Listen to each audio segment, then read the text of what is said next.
3, 2, 1. We're going to wake up in the morning to a Brexit-like reaction in the stock market. That's going to rattle a lot of Americans. So, President-elect Trump, that was, I agree. I think he rose to the occasion tonight and did what you do for your supporters. Secretary Clinton did the right thing and what she needed to do. But he's now quickly got to address sort of this panicked reaction that there is out there in the financial markets. And so that's what a president has to do. He's now president-elect. He needs to stabilize this economy quickly before that whole thing rattles. Have more than one person text me tonight and say, well, there goes my retirement again. When you see Dow futures down multiple hundreds of points. So we'll see if that settles down. As we talked about earlier, Wall Street hadn't exactly priced this into the market. We'll see what the long-term effect is. But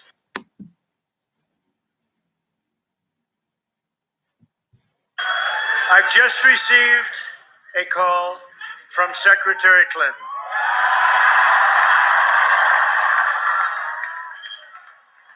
She congratulated us, it's about us, on our victory.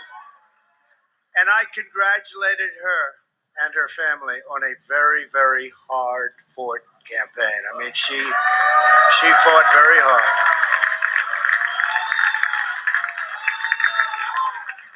Hillary has worked very long and very hard over a long period of time, and we owe her a major debt of gratitude for her service to our country.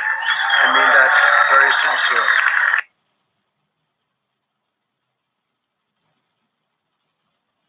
It's been what they call a historic event, but to be really historic, we have to do a great job. And I promise you that I will not let you down. We will do a great job. We will do a great job. I look very much forward to being your president. And hopefully at the end of 2 years or 3 years or 4 years or maybe even 8 years, you will say, so many of you worked so hard for us. But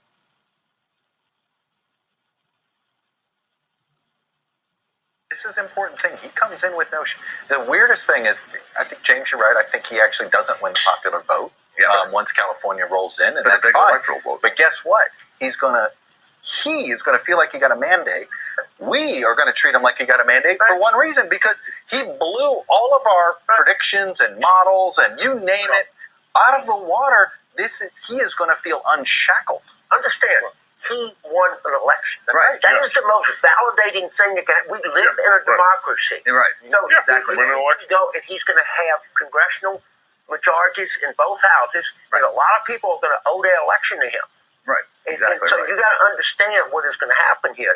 There are real consequences. No, I mean, I think he's going to want to be the boss, number one. And even if you take the sort of optimistic view and say part of the campaign was a performance for his audience, still, what's his North Star? I mean, and is it suspicion of immigration? Is it Donald Trump? But they elected him to blow up the system. I mean, that's how he got there. And as James says, he got elected under the process of a democracy. People chose him to be their leader because they're so upset with where it's going right now. We've added Richard Engel, our chief foreign correspondent. Richard, you're spending a lot of your time overseas. You know what folks say about they're amazed, obviously, by the American political process. What are you hearing tonight? What are you reading? Well, let's just cut to the chase. Assuming, and that's what we're talking about, that he does win. People I'm speaking to think it's absolutely catastrophic. That it's catastrophic for the United States, that it's catastrophic for our position in the world. It emboldens our enemies and adversaries. It makes our allies terrified that we're not going to be their allies anymore. Most people think that this type of scenario happens. That if you imagine the United States as a nuclear warship, we stop. We become totally focused on our own domestic politics, that he's going to provoke a constitutional crisis. He's going to get into a fight with the Supreme Court. There'll be attempts to impeach him. And that for 6 months to a year or longer, we will be navel-gazing. We will not be leading the world. And other powers Russia, China adjust around us. He has called our generals stupid. He has advocated. Let me tell you, tonight the general is towards, reading the Constitution. I'm sorry, say that again? General, I've been talking to generals for a long time. They've been reading the Constitution to see what they are obligated to do. If they are really ordered to round up and deport millions of Americans and put them on buses or trains, do they have to do that? The president is the commander-in-chief. That's the stage what we're talking about. It's, do they have to follow what they would believe would be an immoral and illegal order? So you have to look at this as a transformative event with America's role, not just domestically, but internationally. Let me throw that. Does Pennsylvania remain a firewall? Pennsylvania is the one state that's so far performing as they expected, not underperforming. So really, all eyes are on Michigan, although both New Hampshire and Nevada, those go ways that you're not sure, and then we start getting into the funky 269, 269 business. I'm not going to get us there yet. Let's see how this night plays on. But look, there's still a ton of vote in Oakland County, Macomb County, and in Wayne County, which is Detroit. Here's what I can tell you about Michigan and those three.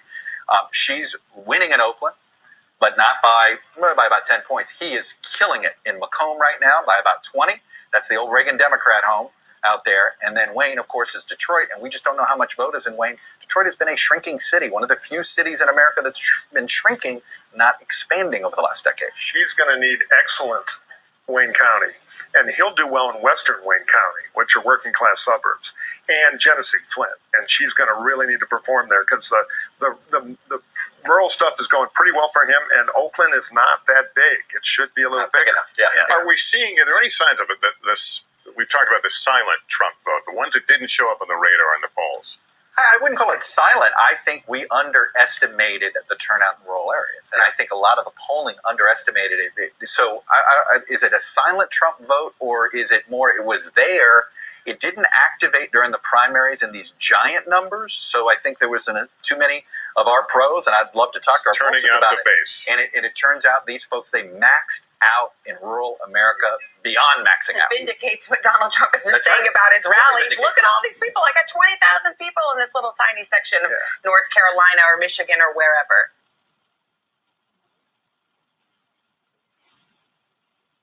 Here's my question.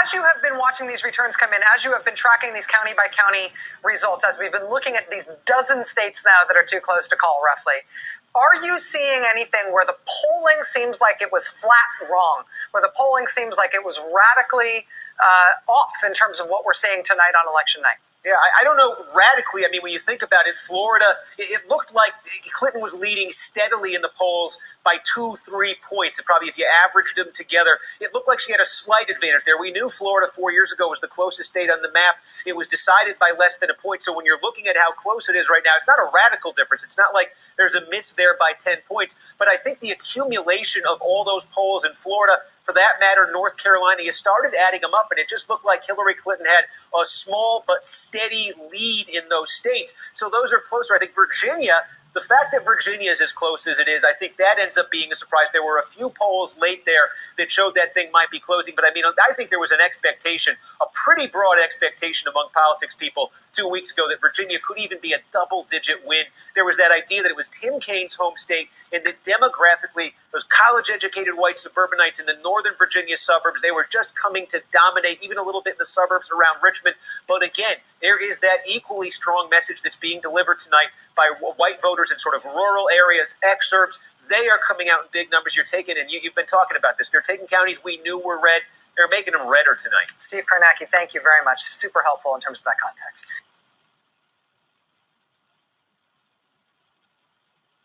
Mike Murphy, you've been politely listening to all of this. Was surprised to hear Michael Steele in the last conversation, and I see him, I'll raise this with him, say that the pollsters essentially got this right. They essentially did not get this right. We're covering a story that no one saw coming. Well, my crystal ball's been shattered into atoms here because I predicted the exact opposite of what happened. But I'm a typical, campaign consultant type that we've been living and dying by data for a long time. And tonight, data kind of died. The exit polls originally were off. The polling beforehand, the most credible polling was off. And Trump has built kind of a new model here. And I think it had two parts.